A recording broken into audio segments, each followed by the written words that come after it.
Hello, Courtney. Hi, Emily. Hi, everyone. Welcome to That Wasn't the Plan. This is our Mm-mm. first episode. We're gonna kill it. We are going to kill it. Like that It's going to be, cancer. yeah, fuck that cancer. Seriously. Where do we start? Let's I'd like to hear the actual cancer, the real plug you've got for it. That cancer is so awesome.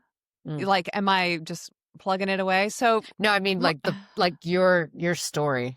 my story. All right. Mm. So, for everyone out there listening, Mm-hmm. I was diagnosed almost 4 years ago now with breast cancer, two types of breast cancer in my left breast. One type was DCIS, which is common. The Mm. other is also common, but not as common. It was invasive ductal carcinoma.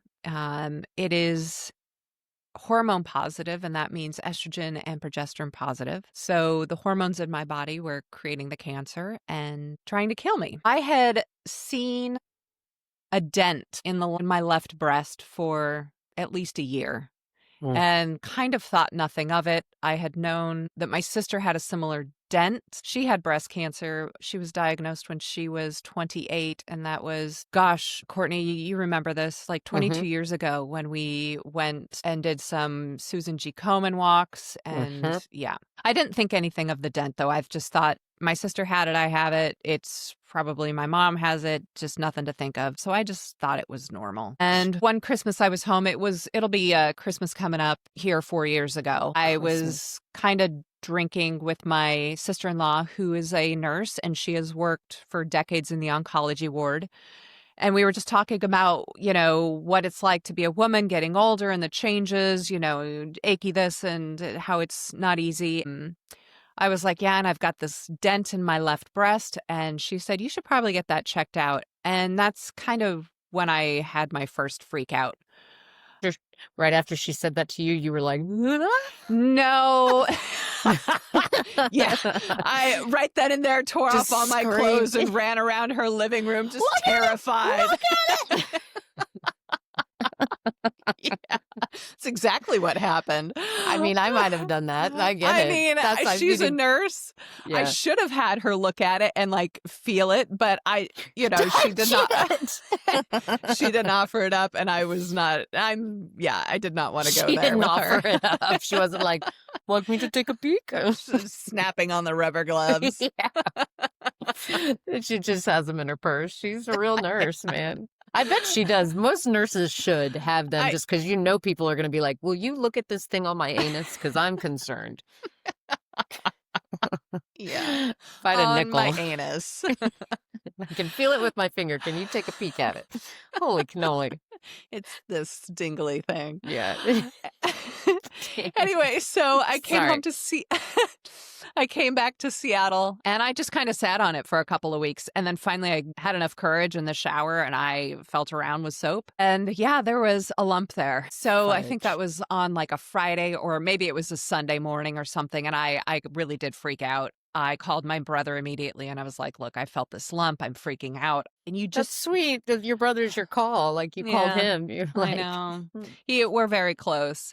And then I just went down a spiral.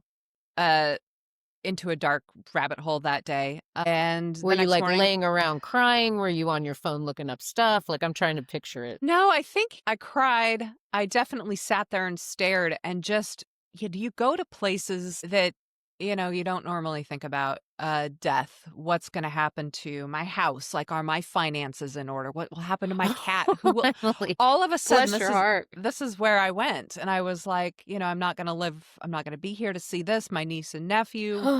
I'm never going to get married, like find the love of my life, all of that. So the next morning, I think I probably went and bought a bottle of vodka or a bottle of wine or something Atta and, girl. got Atta girl. drunk. Svedka? What is your vodka choice? I'm curious. I usually go Tito's these days if I'm drinking, but I stopped buying alcohol for the house because if it's here, I'm just going to drink it and I don't need to drink that much anymore. And honestly, it makes me sick these days. So Good. I usually have like, if I'm going out to dinner or doing something, it'll be like one, maybe two, sometimes a little bit more, but I try not to because I feel like shit. But that's Those are stories for another day, for Another another episode. podcast, yeah. Next morning, Monday morning, I called the hospital and said I need to get a mammogram. And they were like, you can't get a mammogram without your doctor's approval because at that point in our history in the United States here, I wasn't 45, which was the age in which you can go get mammograms. I was only 43. They said you can get in with your regular doctor, your general practitioner in a month.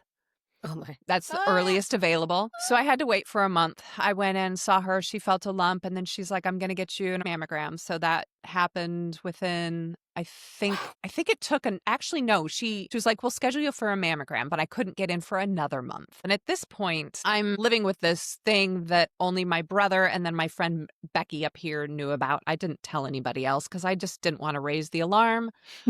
Oh I man, I mean, would yeah, have. it could have been. Big I found a time. lump. Help! Help me! For real, sorry. I don't know. And so finally I got in for my mammogram and it showed a dark mass. And they were Oh like, my we need to God. get you in for an emergency biopsy. So finally, within like 2 or 3 days, they got me in for a biopsy. And that's when it hit. I'm lying on this biopsy table and they just put a little numbing cream like on the area. And then they come out with what looks like, one of those like big industrial glue guns. It looks like a fucking gun and it's got the tube on it and out. Yeah. It looks like that, except it's got like the claw thing. So basically what it is, it's a needle. It's a big gauge long needle that goes in and it's got a claw thing and they like claws out sections of the mass. How And big of a claw is this? it's tiny. Oh. But it's big enough. Yeah. And every time it claws, it's this big gun. It's like gunk, gunk, gunk. And it's this big pressure. And I lost my shit lying there on this table. I was crying, Gosh, of hysterically crying. I am shaking. course. I am blotched red. Oh, They yeah. had to stop the procedure. And the nurses were like, are you going to be okay? And Oh my they're like, God. do we need to go get somebody? I'm like, nobody's here with me. Nobody told me I needed a driver or somebody to come and escort me. And they're like, yeah, you should really have somebody with you. And I was like, this is all new for me. I'm single. I don't live with anybody. I drive myself. I do everything. Mhm. Independent woman. That's right. Independent woman. So that was traumatizing. I go home, I calm myself down, and I think we'll get results within a week to 10, 12 days or something. So then, like, another week passes, and it's like it's a Saturday morning, and I remember I'm eating breakfast at like 8 a.m., and I get this call, and it was a local number, and I was like, I think I am expecting a call, so I should probably answer it, and I answered it, and it was this lovely nurse in this very thick Russian accent, but I could Oh. understand her and she was just the sweetest could be. Oh. But just coming across in Russian, she was like, and you've got cancer. You've got the cancer. Yeah. And I just sat there for a moment and I was like, okay. And she's like, this is what you need to do. Do not go online. Do not like go to any other she gave me 3 websites to go to. I think like cancer.com, like breastcancer.com, and like the American Cancer Society or something. Right. She's like, these are the 3 websites you're allowed to go to. If you start Googling, you're just going to go to a really dark place. You're going to see a lot of information that doesn't pertain to you. Just don't do it for now. Like, save yourself. Thank goodness. Thank goodness they have a person that tells you that right from the jump. That's helpful. It was very helpful. And I didn't. So I listened to her and she's like, on Tuesday, somebody's going to call you and they're going to schedule a full day of doctor's appointments for the following Tuesday or whenever it will be. And granted, this was right out of COVID. So Washington State, or Seattle to be specific, had just lifted their quarantine, literally had just lifted their quarantine. So people are now getting out, but everything is still video conference and doing all that. So she's like, we're not meeting in person anymore.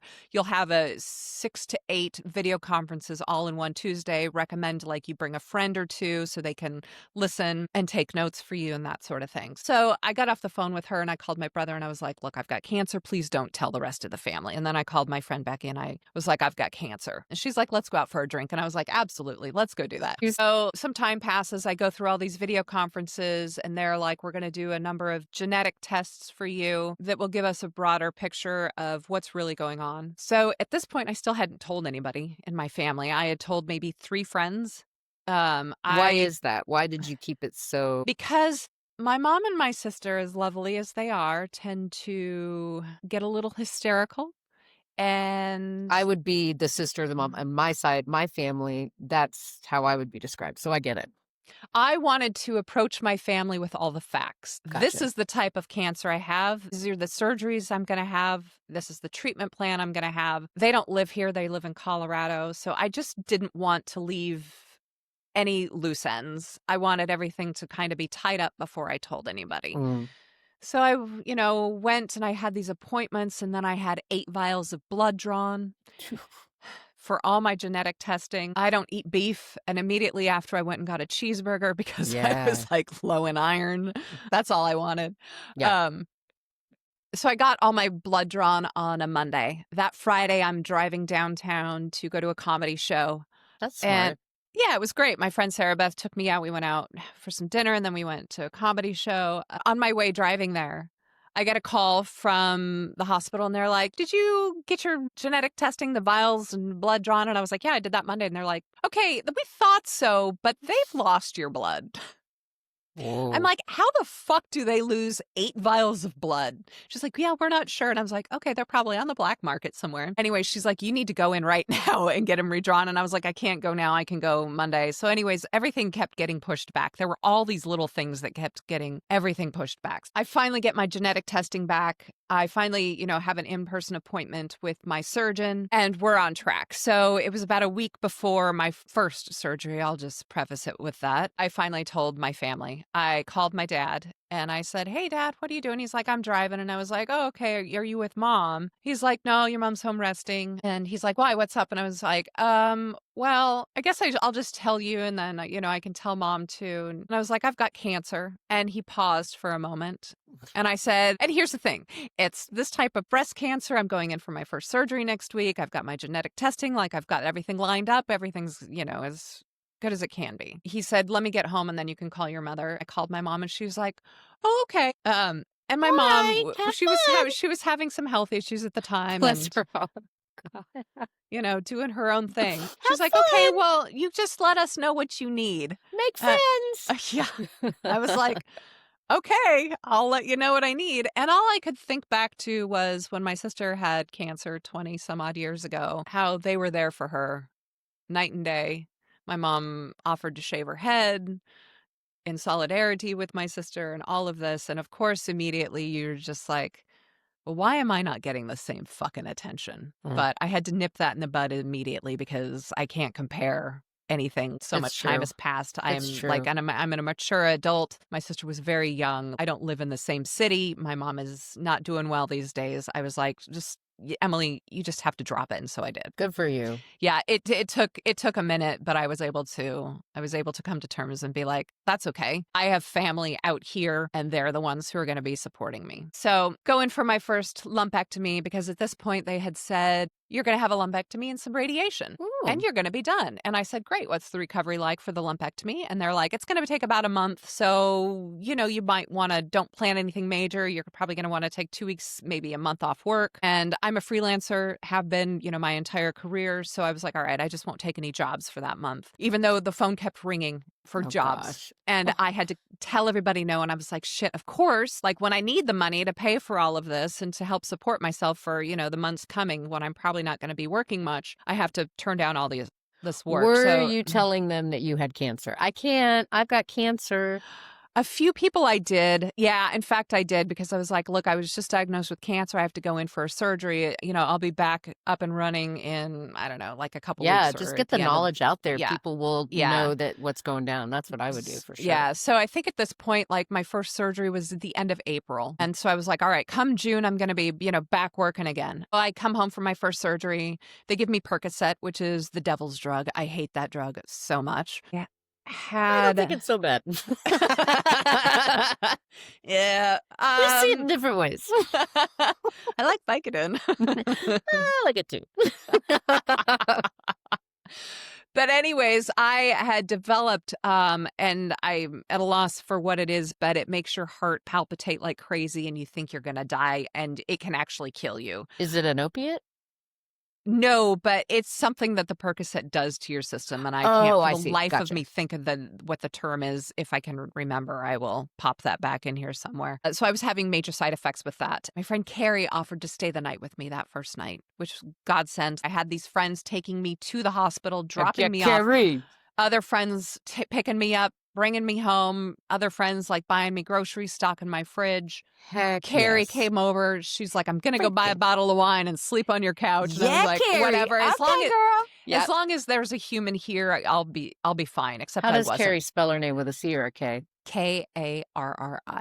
Hell Yeah, yeah, go Carrie. Carrie. She was one of many who stayed the night with me. Becky also stayed the night. Sarah Beth, Ladon, Sarah you. Beth, LaDawn, me, Carrie Beth. So, first surgery, and they're like, "We'll get the results within the week." They get the results. I get a call from my surgeon. He's like, "Oh, your margins still aren't clear. We have to go back in for a second lumpectomy." And I was like, "Well, fuck." At Your this point, margins aren't clear. yeah. So the margins around where they think they've taken the tumor out, the Mm-hmm. other cells and the other tissue around that tumor still have signs of the tumor. Gotcha. Or like they didn't take out enough of the tumor to get like the clear bits on the outside. As I'm not a doctor. If you're a doctor or nurse and know how this works, please chime in, email us, let us know. Like But that it's saying, like the something, margins aren't clear. yeah, it's something to that effect. Yeah.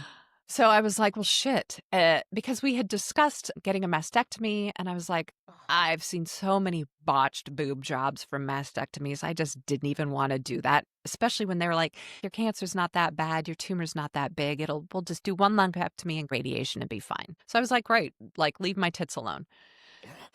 So now I'm scheduled for a second surgery, and things are starting to get a little real. The day before I'm supposed to go in, they call and say, now we're pushing it out another day. Woof. And I have to, now get a hold of friends and be like, because this is Monday through Friday and everybody's got a job. So I'm really relying on people here. Now, is this an outpatient procedure?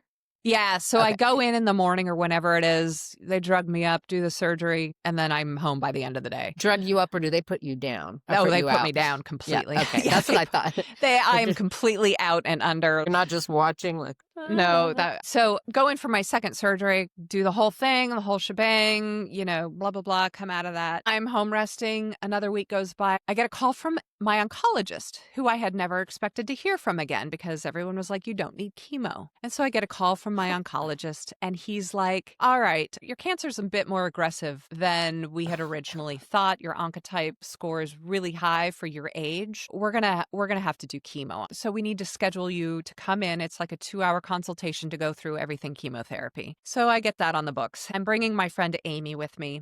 Hell yeah, And Amy. we're literally in my car driving to the hospital to go to this 2-hour consultation for chemotherapy when my surgeon calls, and he said, your margins still aren't clear. We have to do a third lumpectomy. And I was like, all right, I'm literally in the car right now on my way to the chemo consultation. You need to call my oncologist and tell him this. You Because need I don't to know call.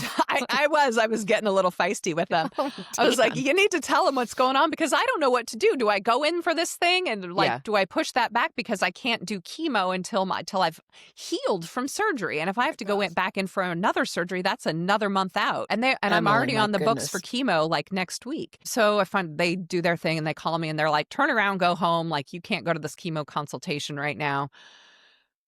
And so within 3 or 4 days, I go back in for another surgery. Same deal. They put me out under, I have to call friends, stay the night, like who's available. At this point, it's just becoming it's becoming Groundhog Day is what it is. And at this point, Yeah. I had started all of this. I found my lump in January. It is now the middle of May. Oh, yeah. By the time I'm doing my third surgery, and the disease is not out of my body. My Aunt Margaret, who was diagnosed with breast cancer shortly after my sister was, but hers wasn't as invasive. She only had to do one lumpectomy and some radiation. She calls me up out of the blue and she was like, hey, sweetheart, I'm coming to stay with you. Margaret! Yeah, I know. I know. And I was like, all right. She's like, when are you done with your surgery? When are you going to be healed? When are you starting chemotherapy? She's just the sweetest. Margaret! I know. She came out a couple days before my first round of chemo, and I got her settled into the guest room here.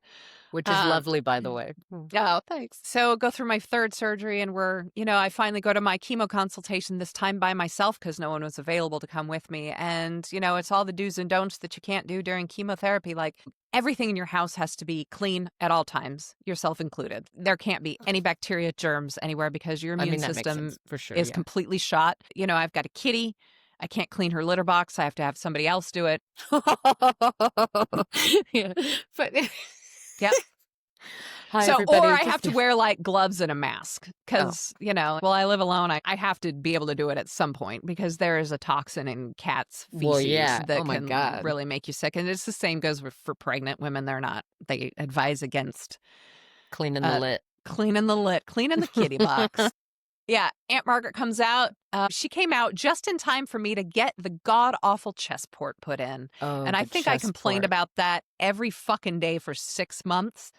That thing hurt like a motherfucker. They give you twilight sedation when you go in for it. It's not it's not a full surgery. So you're not really awake, but you're kind of in the room, and then they, put you out. So it's this thing, they slice open your chest and they put this thing in, and then you have 2 incisions in your chest.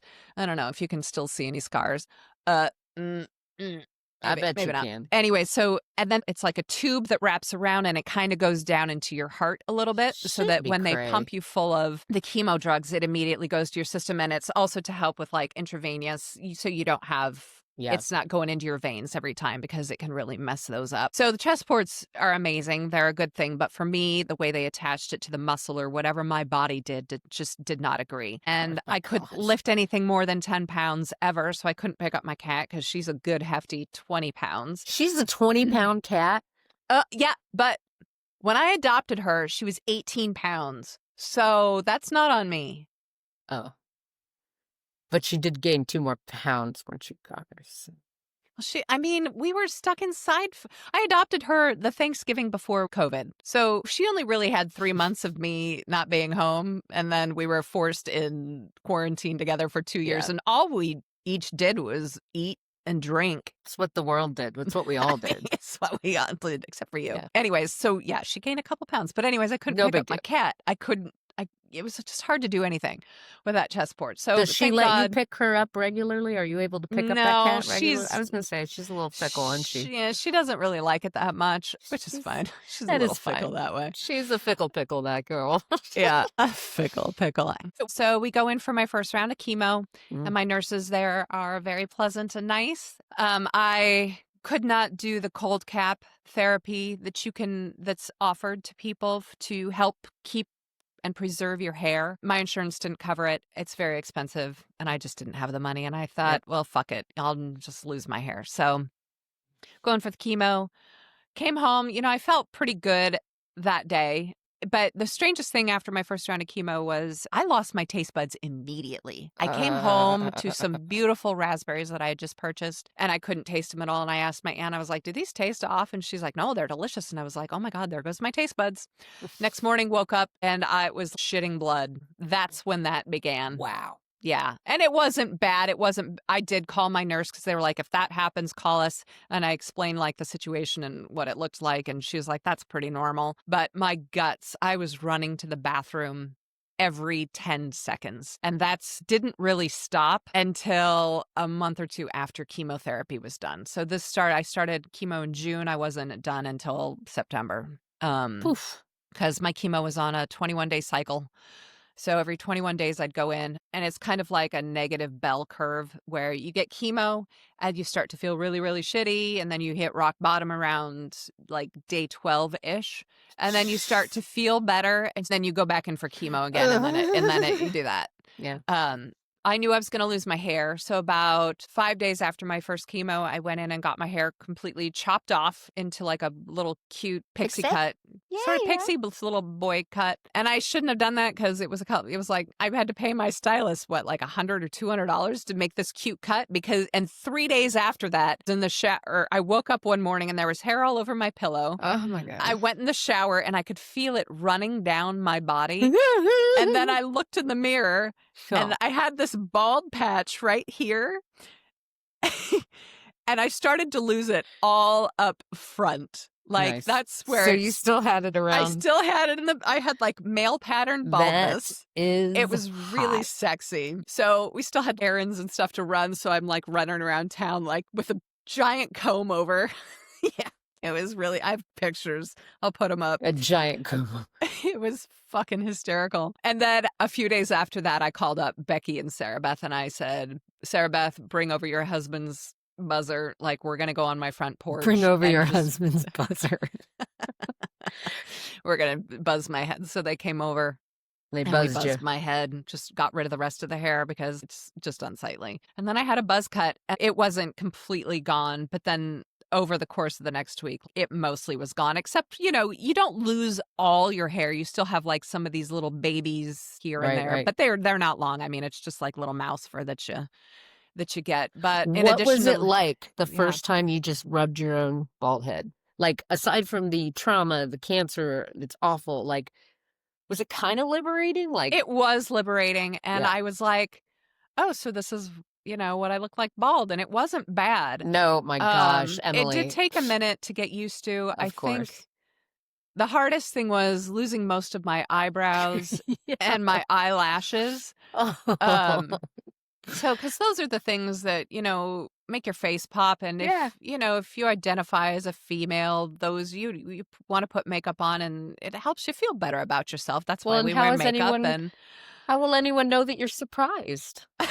Precisely. I sent you a picture of me and you drew some on, That's which right, I is really did. hot. Mhm.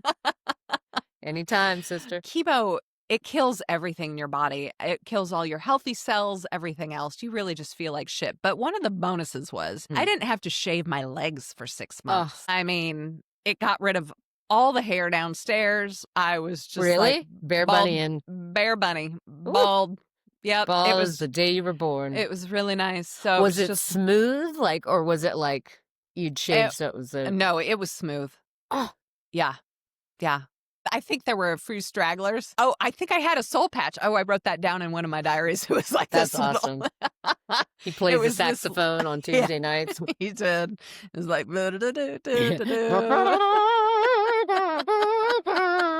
Yeah. That was your vagina just now. I did that. It was. He's very talented. He's I so don't know why talented. it's a he. Right. His name is Flash. Yeah. My aunt, luckily, she stayed here for a month. So she God. was here for 2 rounds of chemo. Margaret is her name. Bless her heart. Thank She you, was Margaret. godsend. We took walks almost every day. She helped me, she cleaned, we went out. It was just really nice. The social connection, I think, probably was the most It beneficial. did. Like, it was we really bonded. She's become one of my dear friends. Absolutely. And I just love and adore that woman to death. And she's going to Margaret be for a the guest win. on our podcast because Oh, she's I'd love to meet Margaret. yeah, she's got a story too. Heck yeah. Don't we yeah. all? Yeah, we love- all do. It's life is, full of fuck. Life is full of fuck. It really is. That wasn't the plan. It wasn't the plan. So the plan was after Margaret left, my brother was going to come out for 2 weeks and fucking help me out. And fucking help me out. Mm-hmm. I told him, I said, don't go get COVID. And his wife, being the nurse, was like, James, don't go get COVID. Don't 3 you days do this. before he's scheduled to come out, I get a call no, I didn't even get a call. I got a text message. Said, I got COVID. I'm sorry. I can't come out. And that was basically it. I don't think he called. And I know he felt like shit. I know that Mandy, my sister-in-law, his wife, gave him so much shit for that. Of course, That yeah. I was like, I'm so sorry. I hope you feel better. I understand. And I did, because it's a shitty thing. And I know he tends to hold it in. And I know that he gave himself enough shit that I wasn't going to be the one to be like, you dick. Because I didn't feel that way. Honestly, Right, I was just like, all right, this is just something else that I have to now like pivot and embrace. And embrace the suck and find somebody else to help me out. So luckily my friend LaDawn, she was able to come and pick me up and take me to chemo that day and stay the first night. And then I think my friend Sarah Beth or Becky stayed for a couple nights, and that was really nice because it is the first few days after chemo that you are susceptible to getting really sick and your internal organs can Melt through s- your butt? basically. And Yeah. that's what they like to do. So it's nice to have somebody here. That's what they like to do. We're going to melt out through her butt flash. Check it out. He's like, Time goes on, and I'm still not allowed to have anybody in the house because COVID is still out there and all of the other illnesses and whatnot. But luckily, it's summertime, so I have a beautiful front porch. you do. I live in a very small house, but I do have this front porch, and in the summertime, that turns Small into house. my house is 10,808. No, 10,800 feet. 2 billion feet. It's tiny. Square feet.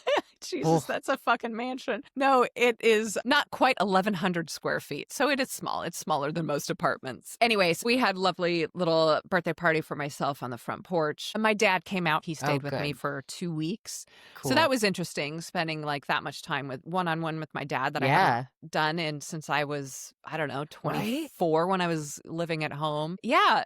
We had a good time. Oh, he came out for the 4th round of chemo. Yeah, that's what he was here for. And then he left. And I think 2 days later, you came out to see me. Oh, wow. Yeah. So I just had like enough time to clean the house a little bit, get ready for you to come out. And you came out for what, like 15 days or something? Yeah. It was a good haul. We had a good old time. Yeah, it was lovely. And you weren't there for any chemo, but you did go to a couple appointments. One of them was my first radiation consultation because I That's had to start right. radiation. After chemo, they give you like a month or so, or they did for me at least. Maybe it was 6 weeks before I started radiation. And I I have had to say, yeah, that place that we went that had the aquarium yeah. and it had a puffer fish in it, and the puffer fish name was Gloria. You remember that? Oh, yeah, Gloria. Because she's swimming around. She's like, oh my gosh. I don't know. That's right. So every time I'd go in, I'd sit right with my back to the aquarium and I'd take pictures of the aquarium and me. Yeah. And with Gloria. Yeah. So then you left and I was by myself for a while and then I started radiation, and as much as chemo really does mess with you internally and it kills a lot of brain cells and you slowly become kind of stupid, and I don't know that I've ever bounced back from that. I still am at a loss for all my words. I feel You like an seem the idiot same most to me. days. I'm just All right. Yes, actually. yeah. Yeah, pretty much. Okay. I'm like, that is a fact. I just like to use chemo as an excuse. Absolutely. I use used to be a lot perimenopause as an smarter. excuse. Yeah. I was so much smarter before. Well, it does a number on your brain, of course, obviously. Yeah. And I go in for radiation every single day, Monday through Friday, for 6 weeks. They basically put you in a microwave and then they zap you. So I'm laying there on this steel table, just topless, and you can't move because my cancer was on the left side of my body and that's where your heart is. And so I have to hold my breath for like 45 seconds so they can zap me. And because I have all these tattoos now, radiation tattoos. Oh, right. Because they have to line things up perfectly just so my heart doesn't get the brunt of the radiation. And I had to go in for an echocardiogram and all this sort of stuff just to make sure my heart's okay. It was a procedure. And then I was done with radiation. That was the last of my treatment. And that's when you rub your eyes and you're like, all right, well, that was 9 months of my life. Now what? And that's when the recovery starts. And that's when things get really dark. And that's when the healing begins. Yeah. I wouldn't even say healing because I went to a really dark place for probably 2 years. Oh, yeah. Like extremely dark. Because the whole time during cancer treatment for me, and everybody is different, everyone has a different story to tell, I was just getting from one appointment to the next, one day to the next. I kind of knew what to expect. For the first few months after I told everybody, I had friends reaching out, helping me, offering their help and support. But, by the second round of chemo, people had basically stopped calling. You're not receiving the daily thinking of you, that sort of thing. Everyone's gone back to their lives. And so, you're just kind of supporting yourself. And for anybody that's going through that alone, I understand 100%. It is tough to do it by yourself, to manage a house by yourself, especially being a freelancer. Like, I wasn't able to work.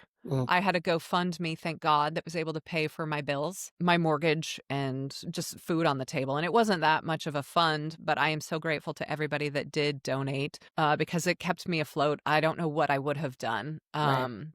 I was unable to work because I work in production, the film industry. And when I take a job, it is, 60, 70, 80-hour weeks. I'm on my feet. It's nonstop emails. It's a very stressful job. And it's usually stressful for, on average, 3 weeks. That's usually the duration of a job that I'm on, unless, I'm on a movie or TV show or something, which are a lot longer. But unfortunately, I couldn't work. So here I am done with radiation. And I went down to San Diego to support my friend Becky. She swam around Coronado Island and Heck yeah, I know. Becky! Yeah. Oh, So, yay. She's Becky. such an amazing endurance swimmer. So went down there and we're standing there cheering her on. And I'm bald at this point. I had literally just had my chest port taken out 2 days prior to me getting on the flight and going down there. So I have a big, bandage right here on my chest. And I'm standing there on Coronado next to the ferry line and we're watching Becky swim around. And then other people are lining up to get on the ferry to go back to San Diego. And this woman and her daughter come up to me and they said,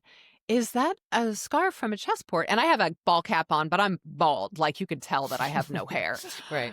And I was like, "Yeah, I just had it taken out a couple days ago." And the daughter's like, "Oh yeah, I'm like 4 years out of," and she was young. She was, I think maybe she had, I can't even recall what kind of cancer she had had, but she was young. She was late teens, maybe early Whoa. 20s, Okay, we're if talking that. like We're talking prepubescent young. Well, she No, wasn't I like, know. yeah, yeah. No, I would say she was probably 19-ish. Yeah. Um, but she was like, "Here, you should start taking biotin. Here's the shampoo that I really liked. And if you put argan oil," and I was just Ugh, flooded with emotions that I I can't bet. even express. Just having random strangers come up to you and be like, "I'm so sorry. I know what you went through, but here's how, like, Here's the here's good some stuff. stuff. Here's Yeah. the good stuff. Like, this is Yeah. what really helped me." And it was just one of those freak encounters in life where had I not been there right then and there, I would have never learned about this. I wouldn't have made this beautiful connection with this mother and daughter. And it just made me think, it gave me some light to say, there is this young woman out here who's gone through hell when Mm. she was much younger than me. And she's living her life. Maybe maybe they were down there for college or something. I'm not sure. I So came home from cool. San Diego and I think that's when I started to fall into a dark hole. And that's a story for another time, recovery. That was kind of it. That's my cancer story, just kind of skimming the surface. I've got 3 of these journals that are Dear full diary. of, yeah, basically like how I felt, things that I had said, things that people had done for me, things I liked, things I hated. Yeah. So feel free to ask me anything. You have to pick one. What was the worst thing about cancer in one sentence? The recovery, Okay. Well, because you want to know why? yeah. Yeah. Everyone preps you for your surgeries, your chemo, your Mm-hmm. radiation. They tell you what you can and can't eat. They tell you what to do, what not to do. Once you're done, people forget about you. There is no consultation for you're done with this. You still have all these toxins in your body. Your body Mm-hmm. has been through hell. Your mind isn't right because it's killed a bunch of brain cells too. Your body's been radiated. You've been in a microwave. You've gone through this trauma that you haven't even processed. Mm-hmm. And Now you're done. Bye. Bye. Nothing. Nothing. There Mm. is no, I mean, there are support groups out there. Thanks to you, I got into one, but there's nothing that your insurance or your doctors or anybody will do. Nobody's having that conversation about recovery, and it is way harder than the treatments. Oh yeah. Because Oh every yeah. single day you're like, what am I supposed to do? Who am I? I am a Mm-hmm. different person. Yeah. It's a death. It's a loss. It's a death, it's a loss. I kept saying that cancer came to me for a reason, and that reason was to teach me to wake up. I was living a life that wasn't healthy for me. I was working around the clock. I've always been healthy. I ate well, I exercised near daily. I took care of what I thought I took care of myself, but I was drinking too. I was drinking way more than I should be, and that was a coping mechanism to deal with the stress of Absolutely. my job. Mm-hmm. You put that kind of stress on somebody and, doing it all alone too. I keep coming back to that, but life is hard to do by yourself. That's why, we're Period. supposed to Yeah. live in these communities, these clans, these tribes, whatever you want to Mm-hmm. call it, villages, because we're not meant to be alone. But I had isolated myself enough. I had thought, here I am, the strong, independent woman. And then we go into COVID and quarantine. And I was like, like, it's fine, it's great. But right when we were coming out of quarantine and I was starting to date again or feel good about myself, I get cancer and then you can't see anybody, you can't do anything. Yeah. So back into quarantine for another at least a year. Ask time. How long did you go without having sexual intercourse? Intimate relations after cancer? During Oh, and after. Has it happened yet, Emily? how many fingers and toes do I have? 20 years? I'm a virgin. You look good. It was a while. It was a couple years. And I think I signed up for a dating app shortly after. Which one? I forget which one. Maybe Okay, Bumble or Cupid? something. Oh, No. Bumble, yeah. Okay, Cupid is like way That's old. like way Yeah. old. I'm showing Although I my did have age. success on there. I did sign up for a dating app when I was still bald, like my hair had started Hell to yeah. regrow. Like this was in the new year after, so it had been about a year after I was diagnosed. And I was like, all right, well, some guys will find it cute. Absolutely. No. So and that's, What the I would think I was on for like a month and then I realized that no, that's not happening. Can we go over the pictures you were using as your profile pictures? Because I think we could maybe... We'll dig into that on another episode. And that's kind of when I realized I was like, actually, I'm in no position to be dating anybody. I can barely take care of myself. Who am I kidding? Yeah, but it's a way to tap out to kind of just like do something else. So, and I was like, I need to work on myself right now. I need to figure out who this new person is because, I'm this little worm. I was just worming my way through life. And then I built myself this chrysalis of cancer. Yes. And I'm trying to come out as a butterfly, but I'm not quite there yet. Even to this day, I feel like I'm finally getting there. Yeah. But I'm not like quite you're there a yet. mosquito hawk.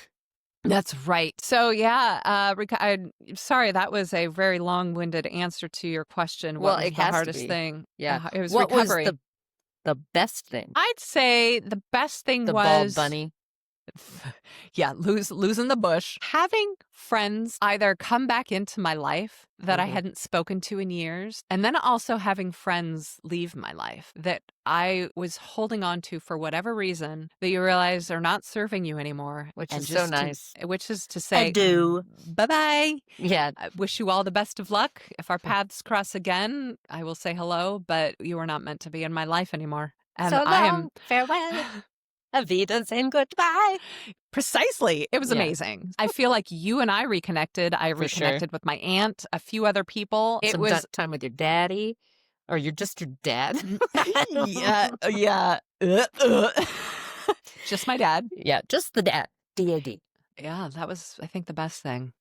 That's so cool. I mean, really, like, wow, wowzers. Yeah. And look at you now. Look at you, shining like a harlot. Well, I mean, we can have another conversation about this. There is, I think, an episode that I do want to read some of this stuff that I wrote. There's some funny shit in here, too. I bet there is. Yeah. Because you've got that freaking dark humor that I love. We sent a video. I don't know if you remember. You and I were in the car, and I sent a video to a friend of mine, and you're bald. And we're singing to Peaches, "Fuck the Pain Away." Fuck the pain away. And we're just looking into the camera. I was like, God, we're so awesome. I love you have no hair and you're like, fuck the pain away. I'm still in shock that like people I really want to revisit the dating apps because we should just discuss our experience on dating apps because let's do it. Yeah. I love to hear it. Yeah. I mean, we have to embrace that suck too, because it wasn't the plan. I had always wanted my entire life to find somebody organically, see that guy and be like, there's my guy, or just talk to somebody at a bar and be like, oh my God. I mean, I don't go to bars anymore because I'm of a certain age and that's not how you meet people anymore. Or is it? Not, people, let me know. Do we still go to bars and meet people? I think they do.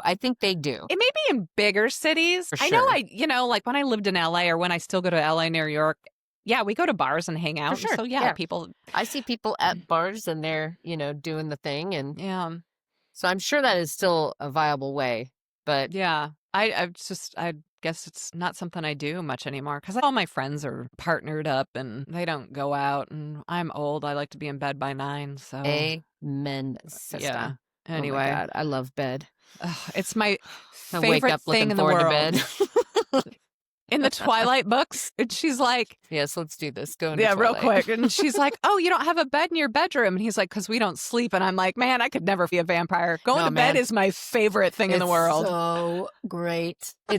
I love waking up, having my coffee and being like, oh, in very many hours, I will be able to get back into the bed. Yes. And read my book or, I know. I'm like, just getting all snuggly with my book. Oh, my gosh. It's so good. Anyhow, that's it. Yeah, that certainly wasn't your plan because when we met, your plan was, were you doing culinary stuff? We were both working at the Electric Lotus Indian restaurant in Los Angeles. Yeah, we were. I was 25, I think, when we met. I had just moved to LA. I had grand ambitions to be the next, let's just say, host. Pamela Anderson. Yep, that's it. I was going to remember. get a titty job. She is adorable. Isn't she phenomenal? Love that woman. I mean, I was thinking barbed wire period of time, but now, gosh, she is. How cool is that? I We mean, need talk more about a idols like butterfly that. coming out of her Frickin'. chrysalis. Yeah. Yeah, a I love chrysalis. her. Yeah, phenomenal. She is just, so special. Such a special individual. We encountered each other We at the did. Electric Lotus. And both of us we were hit it servers. off. We did. I knew you were nice to me. You were one of the only people that were really friendly to me when I got there. And I was new to LA, so I still had that friendships. Everyone will want to be my friend. I'm friendly and I'm lovely. And there were some. I thought I had been beaten down by then, by the time we met. You did. You had an edge. Like, you for sure had a little bit of a protective barrier, which I think is what a lot of people walk around that city with. And I just remember really needing connection because I pretty much knew I didn't want to live in Los Angeles the morning I woke up after moving there. And then it was just a struggle. You had that roommate that painted the walls pink but it had like a bow, so it looked like a present. Yeah. He was phenomenal. And we doing had the coffee enemas. We had green shag carpet. That's right. And a white leather couch. Which was It was Pepto-Bismol pink. Yeah, but it was dope. He gave himself coffee enemas in the shower. And he would also slather himself into Trader Joe's olive oil and then shave himself free of any body hair in the bathroom and leave clippings all over. Let me tell you, in a rush. I could not wait to live with a gay guy because I was like, gay guys are so clean. I love clean. He was the dirtiest motherfucker I've ever encountered in my life, and I could not wait not to be his roommate anymore. It was disgusting. I had to write him a note, and I said, Dear blank, I'll leave his name out. Please, when you're done with your coffee enema, don't leave it hanging in the shower and clean up. What does he leave hanging in the shower? The enema, the douchebag that you put the coffee in, and then you put it up your...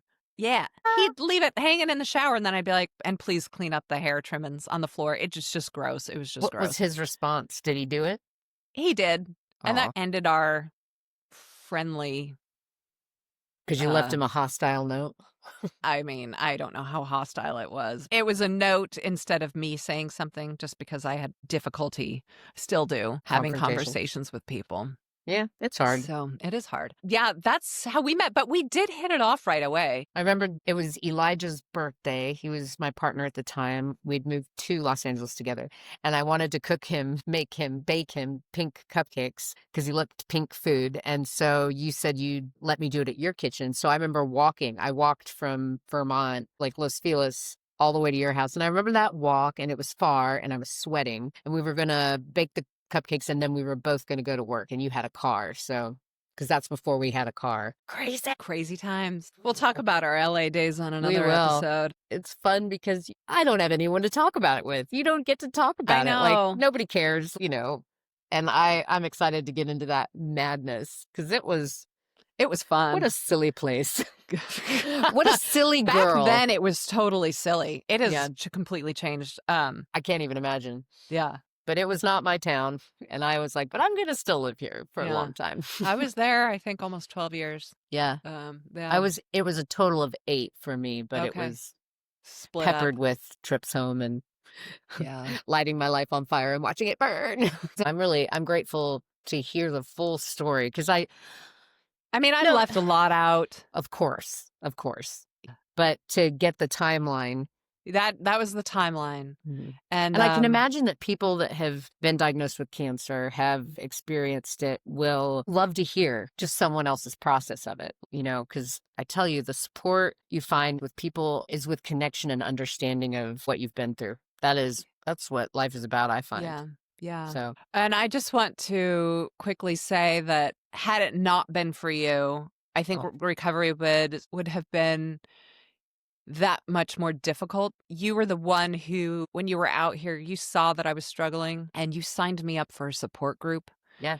No one had ever mentioned to do that or just done it. You didn't even ask. You just did it.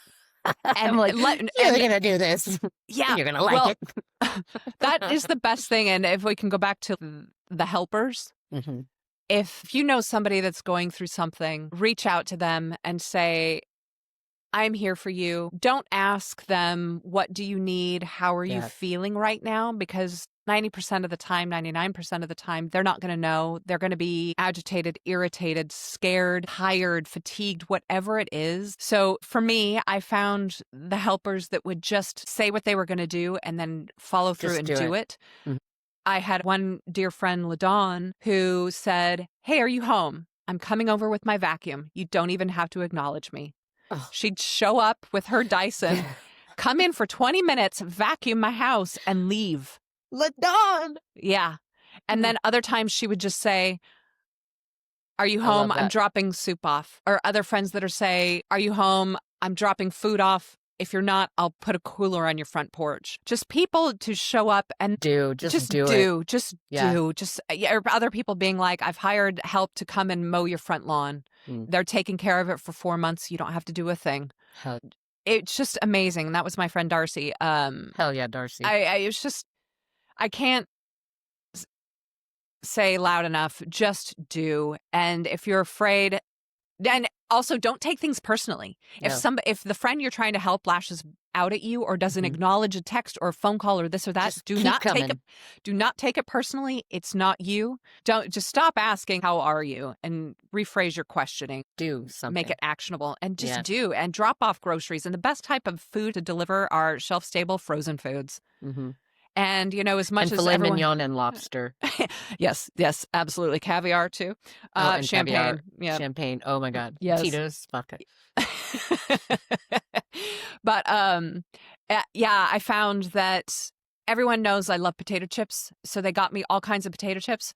But honestly, it was not the best thing for me because then I had a house full of potato chips and I should not be eating that. So also be mindful But of. that's on you. You got to throw those potato chips away. You bring the potato chips. Do Yeah, what you but got. that's Just not do it. how I was raised. We were raised in a family where you do not throw things away or waste. So, Well. and then I had somebody, and I don't even know who the fuck it was, but they had the audacity to buy me unsalted kettle potato chips. Who buys unsalted chips? I do. I hate super salty chips. Yeah. Maybe it They was taste delicious to you. me with that. Oh, ew. That's what you get. Unsalted chips? Seriously? Oh, yeah. I Ugh. don't like too salty, like capers, olives. I don't like anything that's got that much salt. All right. Well, I thought. So I'm better than you. I guess salt. you are. I'm so sorry for saying that. I really thought that. Shame on the companies for making that unsalted chip, but I guess now people you're like shaming. We're like, do the things, help out, go for it. And she's like, don't buy potato chips. Don't do the salted thing. You might as well burn in hell if you're not getting salt on your chips, bitch. All right. Never mind. I'm sorry. I take all that back. Yeah. I apologize to you, Courtney. It was probably you. You It probably wasn't. left him here. And I was like, now I have to eat these unsalted chips. No, I think I bought those Trader Joe popcorn that I could not get enough of. And now I've not yet been able to find them again. Was it the cheddar one? Yeah. I'm going to send you some of that. I've looked at the Trader Joe's here. We don't have them. Ah, well, that's an East Coast, West Coast thing. I guess. I'll buy you some. I'm going to send you a care package.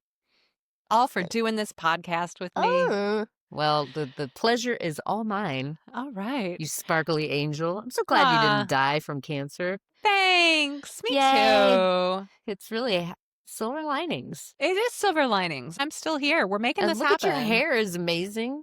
But I'm It's telling growing you, in. I've never met a bald woman that was more beautiful than you. And also, your hair is a side note of your face. You know what I mean? And I feel like for me, my hair is kind of like, now I'm doing this adorable thing. I like your fringe. It's hot. I mean, it's real cute. something. It's certainly something. But, the long dark hair has always been my thing. So if you shaved my head, which Jonathan has asked seriously, he would love me to shave my head. And I'm like, I would do it, but maybe no. I don't think so. Because then you have to go through all the stages of short, and some of them would be cute, but yeah, that's another conversation. Oh my God, growing your hair back out is the worst thing in the world, especially after cancer. If you'll send me the photos of the evolution, I'll put it to music and make a little video of you're losing your hair and then bringing it back, and then I'll do that. And then I'll give you the login information for our Instagram and our TikTok. And girl, you can feel free to upload as you like. Oh,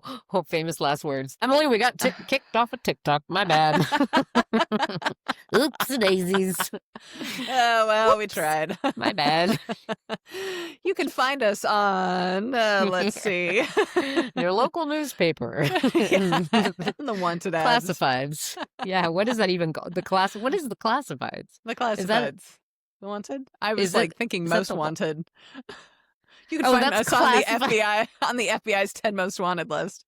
What am I thinking of? Classified. That's classified. It is the classifieds. Is it? Yeah. Okay. So I'm not. So when something is, I'm sorry, that's classified. It's a different meaning. Okay. Yeah. So there are two. Okay. Whoa. Yeah. English Words language. are weird. Especially when you start saying it over and over again and you're like, classifieds? Yeah, I know. Or welcome? I had to remember how to spell red the other day. Red. I was like the color. Yeah. Like READ. No, that's not right. No. And then I'm like, is that chemo brain or menopause brain? Right. Anyway. There's no telling. Yeah. Am I just stupid or is it perimenopause? If the teenagers I live with. Yeah. Yeah. She's fucking dumb. Yeah. I know. Ask my boyfriend. Oh, we should have an episode where we make them be in the thing for a second.